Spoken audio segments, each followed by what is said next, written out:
आम खबर दें आपको, SBCA ग्रेड 17 के रिटायर्ड अफसर के वाजबात की अदायगी। आरिफ मेमन ने जाली दस्तावेजात पर 3 साल इजाफी नौकरी की है। एडवोकेट जनरल की जानिब से अदालत को यह बताया गया। तफसीलात जान लेते हैं शाहिद हुसैन से। शाहिद, आगाह कीजिएगा।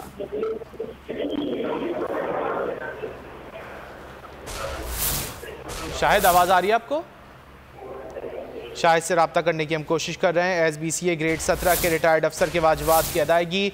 आरिफ मेमन ने जाली दस्तावेज पर 3 साल इजाफी नौकरी की है। एडवोकेट जनरल की जानिब से बताया गया है आरिफ मेमन ने महकमे को गलत तारीख पैदाइश वाला जाली शनाख्ती कार्ड दिया।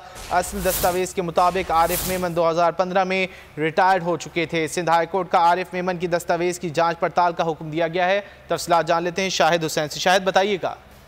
जी बिल्कुल, ग्रेड 17 के SBCA के अफसर हैं और उनकी जो वो तकरीर से मुतालिक आज एडवोकेट जनरल ने अदालत में इंकशाफ किया है कि आरिफ मेमन जो है वो जाली दस्तावेजात के जरिए मजीद उन्होंने यानी कि इजाफी 3 साल नौकरी की। ये 2015 में रिटायर होना था इन्होंने, लेकिन जाली जो इंट्री वाला शनाख्ती कार्ड जमा कराकर इन्होंने 2018 में ये रिटायर होने का जो दावा है उनका जो है गलत है।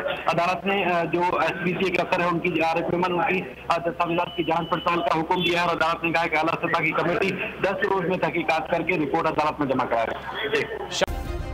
सब्सक्राइब करें और बेल दबाएं ताकि कोई खबर रह न जाए।